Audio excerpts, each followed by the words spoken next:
Hello folks, today we're going to look at the RM NB300 Notebook from 1990.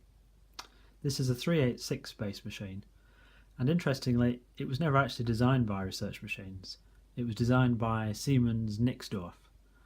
I would imagine back in the day designing your own laptop from scratch was an expensive business, so Siemens Nixdorf sensibly decided that they would allow other large manufacturers to customize the design by changing the screen surround. Essentially it's just a sticker, is that almost, but they could also change the hard plastic lid and add a few little touches on here indicating your company name, etc. A few manufacturers took advantage of this: Packard Bell, the Targa Traveller and ICL. RM was just another one that presumably it wasn't cost effective to design their own laptop from scratch back in the day. So what we're going to do, we're going to have a look over this particular laptop, which is functioning 26 years later, still working, and this particular one's running Windows 3.1. So let's take a look at it.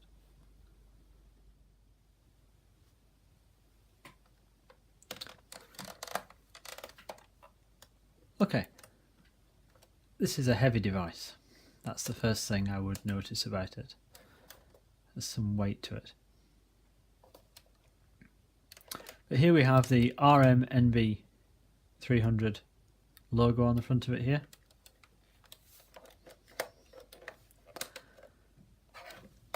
The floppy drive, which is 1.44.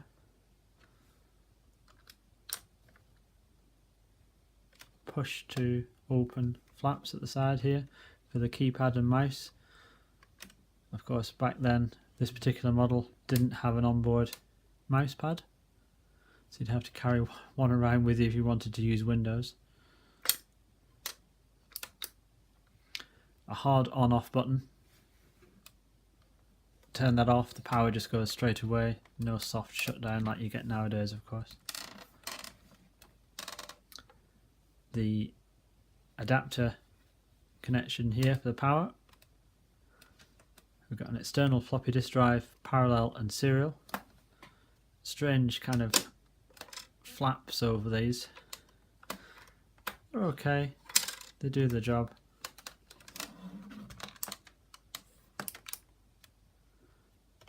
So there we go.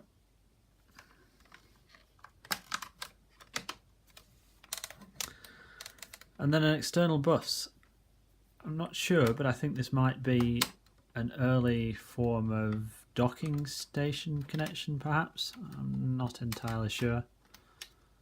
Again, not the best design, I don't think, in the world, but hey ho, does the trick, stops the dust getting in. I would imagine that most people won't use those very often anyhow.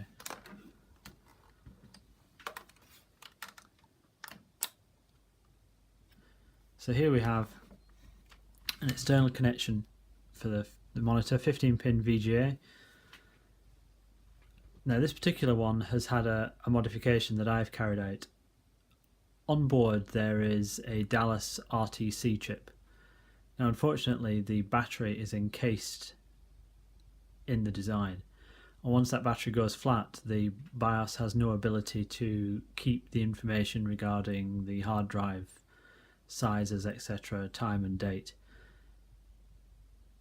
Without power to the BIOS, unfortunately, you can't set the hard drive size, because the way that the computer resets after coming out of the BIOS means that it completely resets power to the board. So there's nothing you can do to boot the machine up from a hard drive if that battery is flat. Now, this particular Dallas RTC chip is soldered onto the board, so the only option is to desolder it and replace it, or you can carry out a modification to the chip which involves cutting the contacts to the onboard battery. It's not a straightforward process, but there's lots of guides how to do it on the internet. It essentially involves a Dremel cutting into the side of the chip to sever the connections to the battery, you solder a new battery connection onto it, and that's a successful fix. Now here I've fastened the connection, the battery holder, in the spare slot for what would have the modem connected into it. So that way if I put it into storage I can just quickly whip the battery out and it's not going to leak while it's in storage. And it does the trick. It's nice and neat. I can hide it away. Nobody would know. So as I say, there's some weight to this particular laptop. A lot of it comes from the battery. Now this is a monstrous battery. I'm impressed as well by the colour. It looks somewhat radioactive. Of course it's not. So there you go, Sanyo Cadnica. Still, after 26 years, this battery takes a charge and we can run the laptop from it.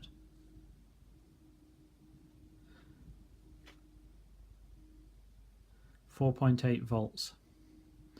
Sanyo Cadnica.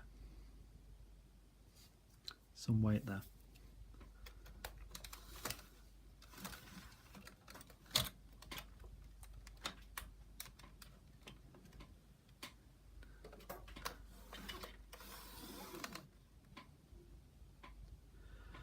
Okay, here we are.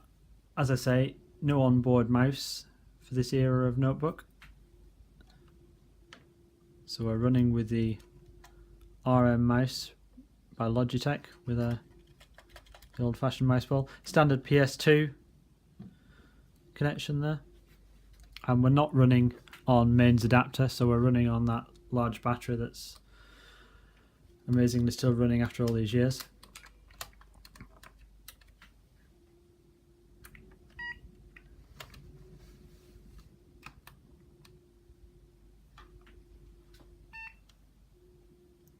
So the award BIOS there, booting up, testing various bits and pieces, the memory, checking that the mouse is installed.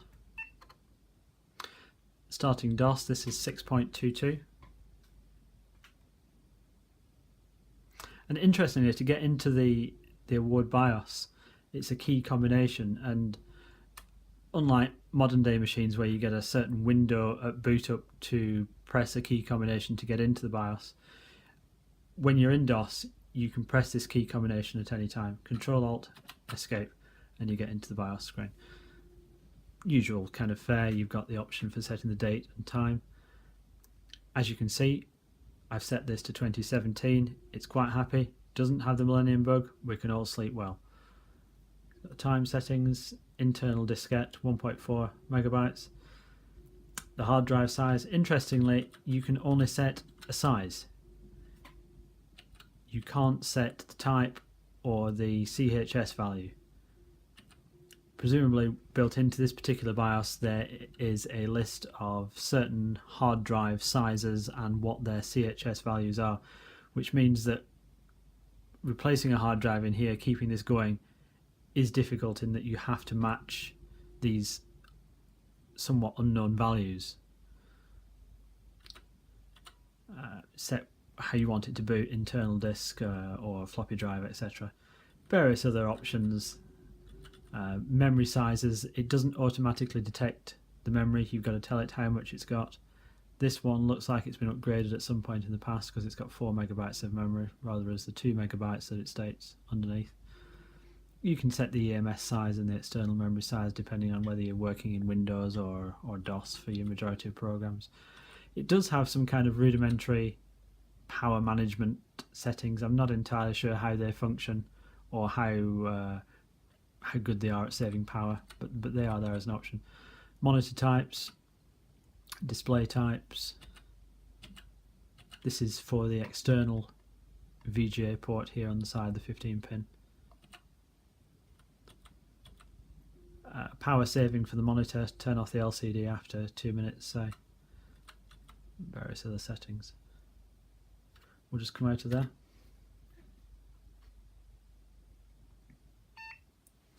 So we'll reboot. I wonder if we can just pause there.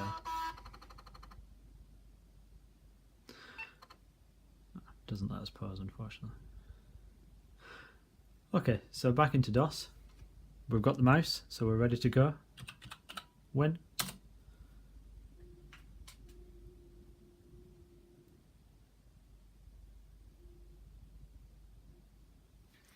And here we are in Windows 3.1.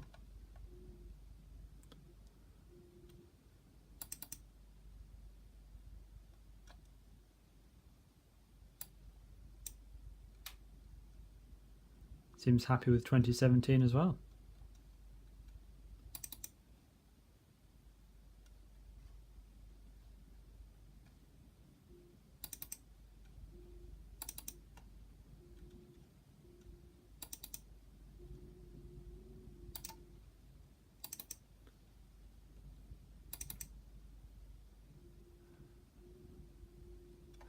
It's not the speediest of machines. We'll try bringing up the screensaver just as an example of its processing power.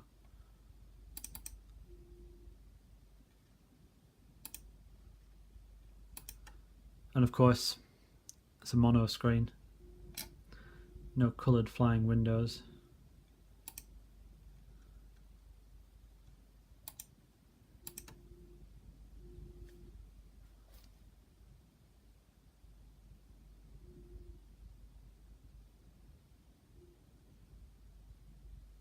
Yeah.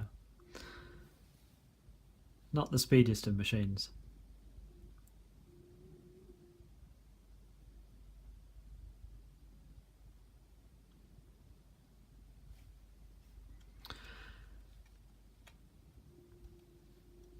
So as I say, it has some kind of rudimentary power settings. If you notice, there's a standby charge indicator button here. The button seems to be activated when the lid is closed and it simply touches it. And this is what happens.